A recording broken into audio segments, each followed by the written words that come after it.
Naghahanap ka ba ng house and lot dito sa Upper Antipolo na malapit sa Robinsons Mall? 3 kilometers away lang to, 8 minutes drive mula dito papuntang Robinsons Antipolo. EPS, ito yung bago kong i-offer sa inyo na single house and lot na akin nasa likuran. Lot area is 277 square meter, floor area is 180 square meter, 4 bedrooms, and 2-car carport. Before we start our tour, please like and follow EDJ Facebook page, Reel, TikTok, Instagram, as well my EDJ YouTube channel. So you'll be notified every time we drop a video. Now guys, let's start our open house tour. From the street level of this property, as you can see guys, we have a 4-folded gate heading to your 2-car carport. And this side, we have a pedestrian gate. Papunta naman sa inyong porch and solid and large main door. And then, ito yung side na to. Merong open space yan dyan. Tapos meron kang gorgeous outdoor lighting feature. Tara, pasok tayo sa loob.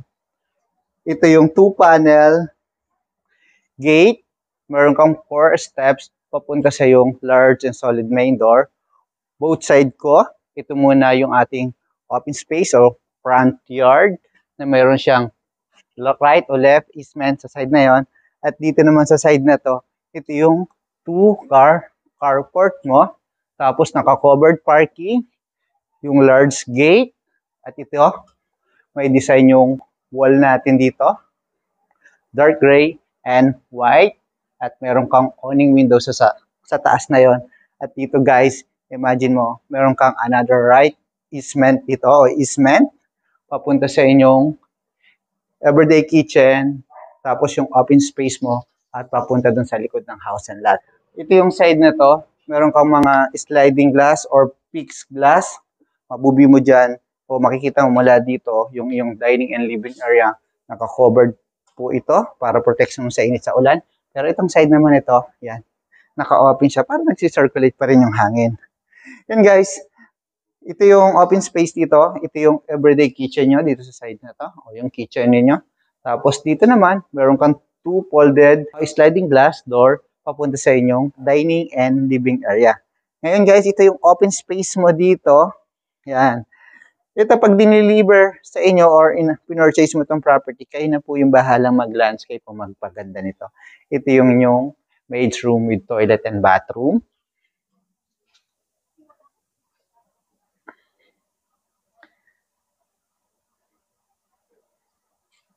Patuloy na tayo o patuloy na ikutin po muna natin yung mga open space ng house and lot na to bago tayo pumunta doon sa loob ng bahay. Ito, meron ka ditong 4 sliding glass.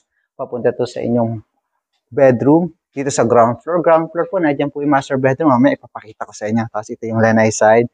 Ito na po yung left easement pag nakaharap ka dun sa property. Ang mapipil mo dito pag nandito ka sa house and lot, ano siya, maaliwalas. Tapos may maganda kang view sa side na yon, mountain view, yung makikita mo. Bukod dito sa space, sa left and right easement, saka yung sa likod ng house and lot, imagine mo, meron kang ganito kalapad and kalawak na front yard. Ano yung pwede mong gawing o maging design dito sa ganito kalapad na front yard? Kung may naisip po kayo, please comment on the comment box section para malaman po natin kung ano po yung inyong magiging design dito. And then, naka-half covered parking itong side na to. May accent wall ka. May gorgeous outdoor lighting feature. Yan, ito yung porch area natin. At ito yung large and solid main door. Tara, pasok tayo dito sa loob.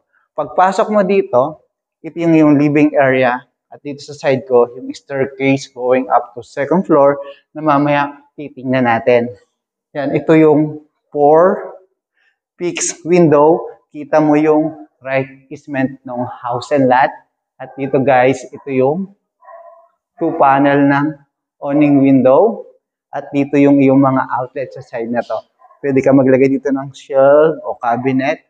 Or dito yung naka-provision o naka-set up o pwede mong ilagay yung iyong TV. Yan guys, dito naman sa kaliwa ko,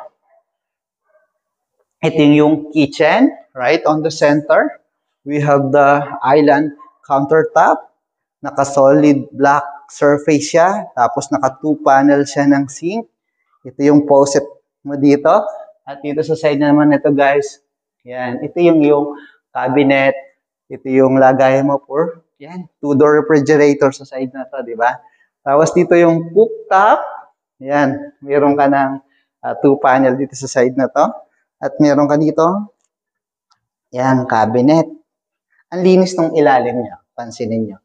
Tapos, yan, meron ka dito, ang tawag yata dito sa sliding na to is panoramic window. Tama ba ako? Yan. Next natin, guys. Nakita natin living area. Dito pala, para hindi natin makalimutan, bago makalimutan, nakasarado lang itong side na to. Malamang pantry.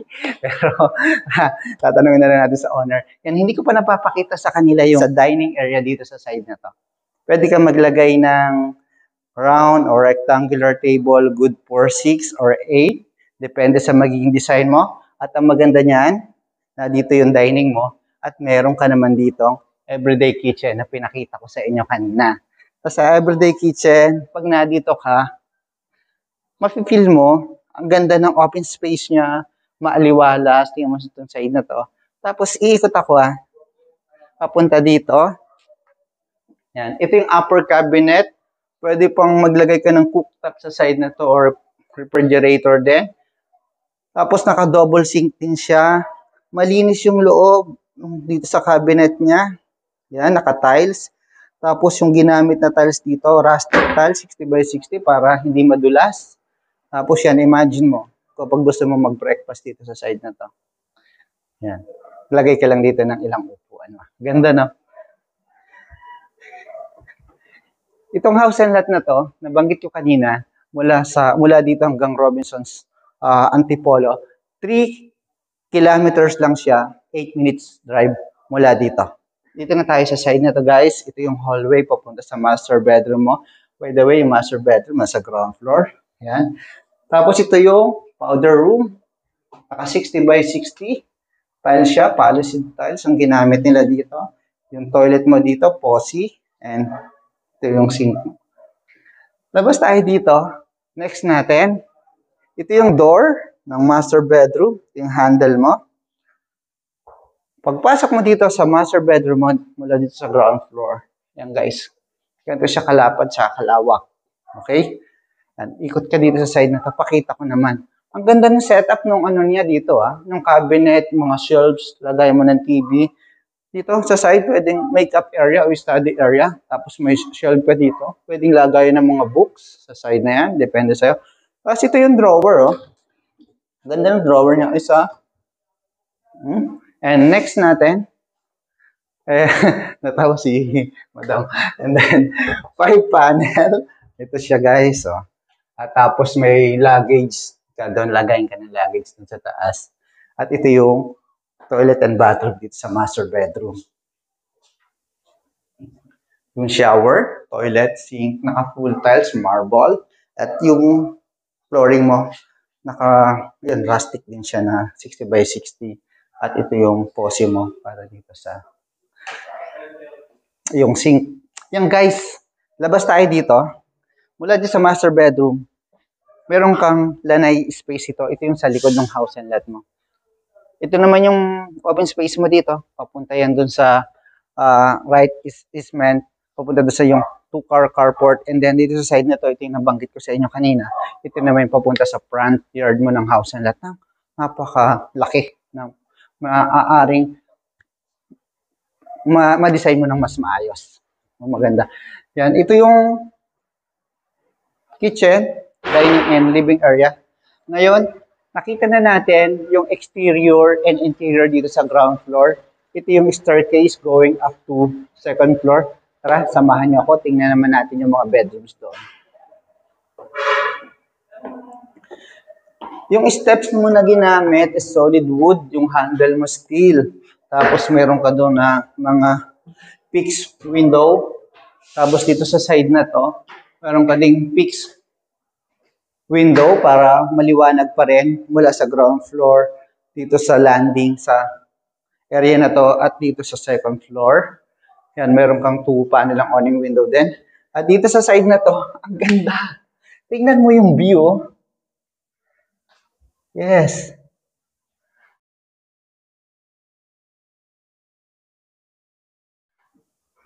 Ganda ng view. Okay? Tapos, ito, tingnan ko na rin tong balcony kasi dito na tayo eh. Malapit sa balcony. Yan. Pagkalabas mo doon, o manggagaling ka doon sa landing sa staircase, ito yung balcony mo. Ganda ng view mo dito. Mountain view. Yan. Maaliwalas yung hangin. Fresh. Sarap tumira dito sa Antipolo. Fresh yung hangin. Few minutes away lang to sa city, sa Quezon City and Marikina. Ito yung first bedroom natin dito sa second floor. Yan guys. Tapos high ceiling. Meron ka ng aircon dito na naka-provision. At next natin, itong bedroom 2 na nandito lang sa side na ito. Ito siya, itong side na to. Ito yung side ng left easement. Yan guys, itong property na to, more or less nasa 9 kilometers lang from SM City Masinag, along Marcos Highway po yun. 20 minutes drive lang siya. At ito yung pang third bedroom natin dito. Ito yung sa back ng property at ito naman yung sa right easement niya. Parehas siyang mayroon siyang window type of aircon. At next natin, yung common toilet, bathroom dito, ng bedroom 1, 2, and 3, dito sa second floor. Yan, ito yung shower, taas talaga eh, no? Ganda ng tiles na ginamit niya dito. Yung toilet mo, brand niya, Posi. Sa sink, Posi din po yung ginamit. Yan, labas tayo, ito yung hallway. Tapos na yung ating open house tour dito sa single house and lot dito po sa Antipolo City. Pero bago tayo matapos, recap po muna tayo. Ang lot area po ito is 277 square meter. Floor area is 180 square meter. 4 bedrooms po ito and 2 carport.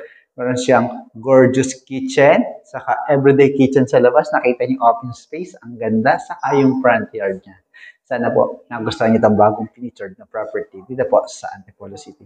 And please don't forget to like, subscribe, and hit the bell button for notification para lagi po kayong updated sa mga bagong pinipicture na property dito po sa Metro Manila and Rizal area. Thank you and God bless.